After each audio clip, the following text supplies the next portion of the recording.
Artinya ketika dilakukan hidup, bro. Masih hidup, Pak. Sudah nggak berdaya, Pak. Sudah meninggal, ya, Pak. Halo guys, balik lagi dalam channel gua. Guys, hari ini gua akan menceritakan satu kasus pembunuhan gadis muda yang terjadi di mes tempat kerjanya. Kejadian ini sangat menggemparkan lantaran sosok korban yang dikenal ramah dan tidak menyangka pada saat ditemukan dalam kondisi setengah tanpa busana. Bagaimana kronologi cerita dari kasus ini? Yuk kita simak videonya.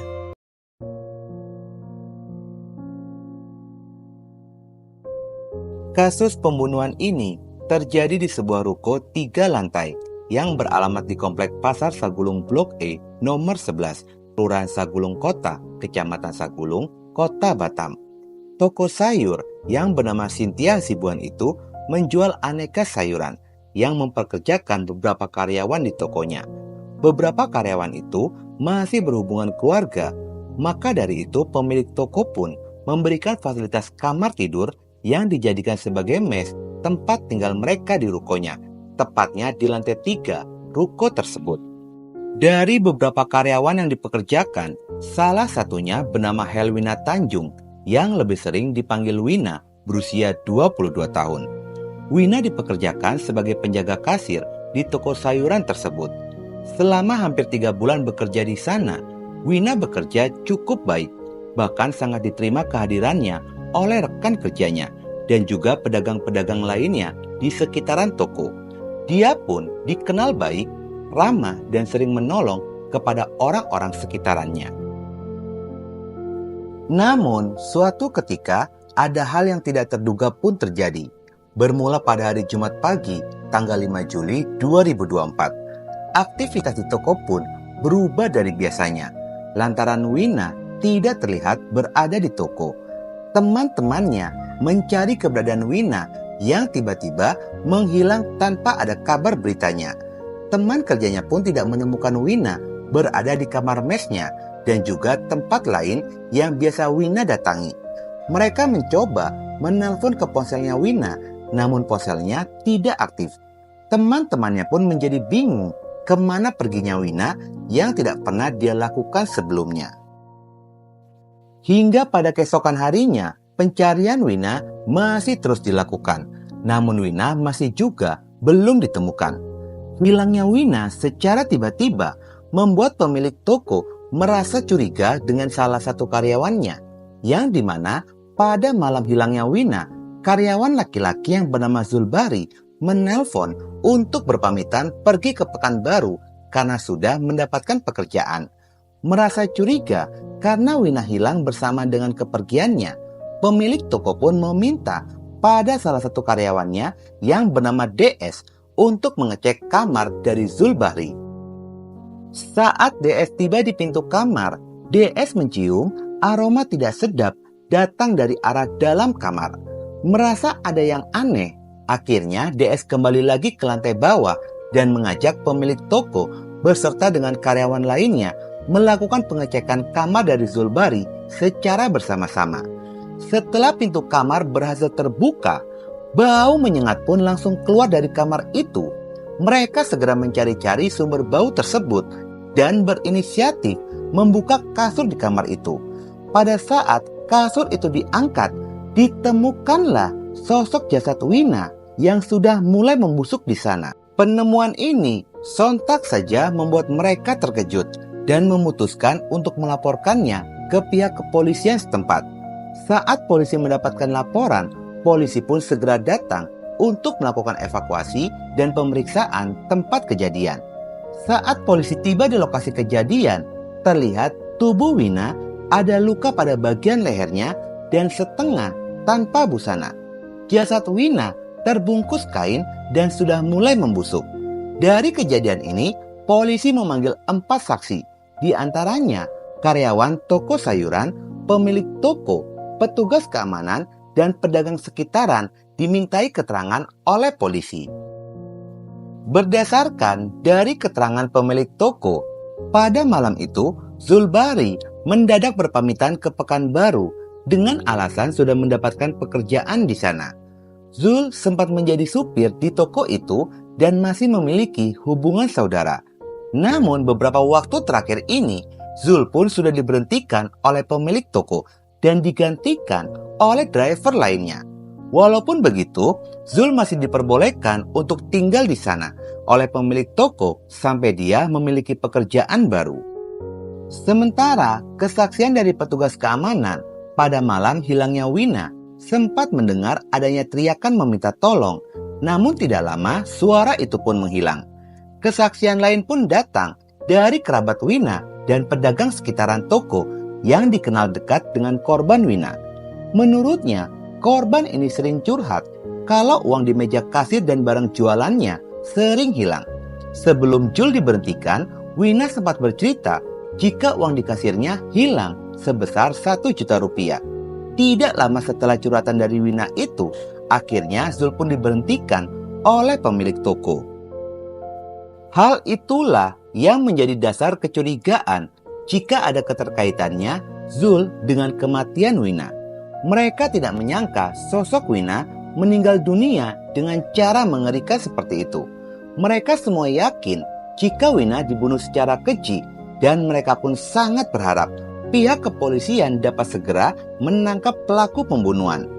Dari keterangan-keterangan itulah polisi memburu terduga pelaku pembunuhan dan melakukan pengejaran terhadap Zul Bahri. Setelah melakukan pencarian, akhirnya dalam kurun waktu 2 kali 24 jam, polisi berhasil mendapatkan informasi tentang keberadaan dari Zul. Lalu tim penyergap segera memburu pelaku ke suatu alamat yang berada di daerah Dolok, Kabupaten Humbahas, Sumatera Utara. Yang diketahui lokasi itu merupakan kampung halaman dari istrinya Zul. Setibanya di rumah mertua dari Zul dengan lokasi rumah yang agak ke pelosok, polisi hanya menemukan istri dan kedua anaknya Zul saja. Saat ditanya tentang keberadaan dari Zul, istrinya mengatakan tidak mengetahui di mana Zul berada. Pihak kepolisian yang tidak mudah percaya akhirnya melakukan penggeledahan rumah mertua dari Zul, dan setelah mencari di sekeliling rumah, polisi pun mencurigai sebuah sofa besar yang berada di dalam rumah. Saat polisi meminta untuk mengangkat sofa tersebut, dan ternyata benar Zul tengah bersembunyi di kolong sofa besar itu. Zul pun diinterogasi oleh polisi dan tidak bisa mengelak lagi jika dirinya merupakan pelaku pembunuhan kepada Vina. Polisi mengamankan Zul dan menyita sejumlah barang bukti, mulai dari power bank, uang tunai sebesar Rp100.000 dan ponsel milik Wina, yang diakuinya ponsel itu telah dibuang ke laut pada saat perjalanan menuju ke Medan. Pelaku Zul Bahri berusia 23 tahun, merupakan pria asal Padang Sidempuan. Dia belum bercerai secara sah dengan istrinya, namun sudah sejak lama mereka hidup berpisah. Zul meninggalkan anak dan istrinya begitu saja bersama dengan mertuanya. Lalu dia pergi merantau ke Batam menjadi supir mobil sayuran di toko Cynthia. Mirisnya, antara pelaku Zul Bahri dan Wina ini masih ada ikatan keluarga. Pada saat dalam pelariannya itu, Zul pun sempat menghubungi istrinya, lalu meminta maaf dan mengaku ingin hidup bersama lagi. Yang pada akhirnya istrinya pun memaafkan. Lalu Zul mendatangi rumah mertuanya dan bersembunyi di sana. Setelah berhasil diamankan, Zul pun diterbangkan kembali lagi ke Batam guna menjalani pemeriksaan lebih lanjut. Pelaku ini pada saat datang dikawal ketat oleh anggota kepolisian dari Subdit 3 Jatantras Polda Kepri dan Satreskrim Polresta Barelang. Sementara pelaku Zul ini mengaku jika motif dari pembunuhan ini karena rasa sakit hati karena korban sering menuduhnya mengambil uang dan barang di toko. Sakit hatinya semakin bertambah pada saat korban Wina melaporkannya kepada pemilik toko.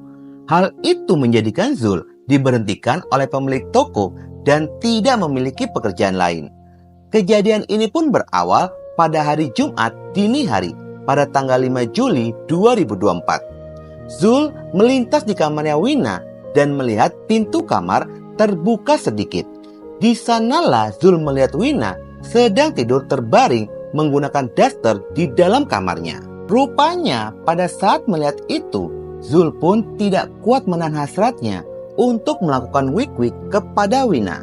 Tanpa pikir panjang, secara perlahan-lahan Zul pun masuk ke dalam kamarnya Wina dan memulai aksinya dengan meraba-raba pahanya Wina.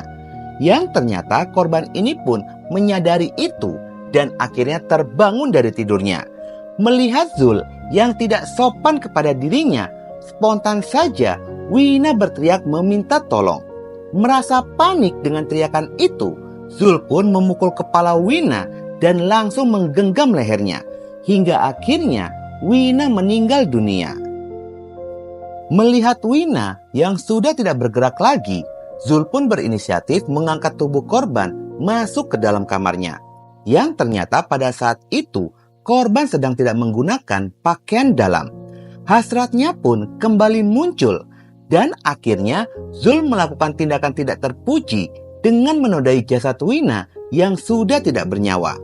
Setelah puas melakukan aksinya itu, pelaku ini membungkus kepala korban menggunakan plastik wrapping dan menumpuknya dengan kasur. Merasa aman telah menyembunyikan jasadnya Wina, Zul pergi dengan membawa ponsel, uang 100.000 dan power bank miliknya Wina, lalu pergi melarikan diri menuju kampung halaman dari istrinya yang berada di Sumatera Utara. Pelaku Zul mengatakan merasa kesal kepada korban Wina yang selama ini sudah menghancurkan hidupnya.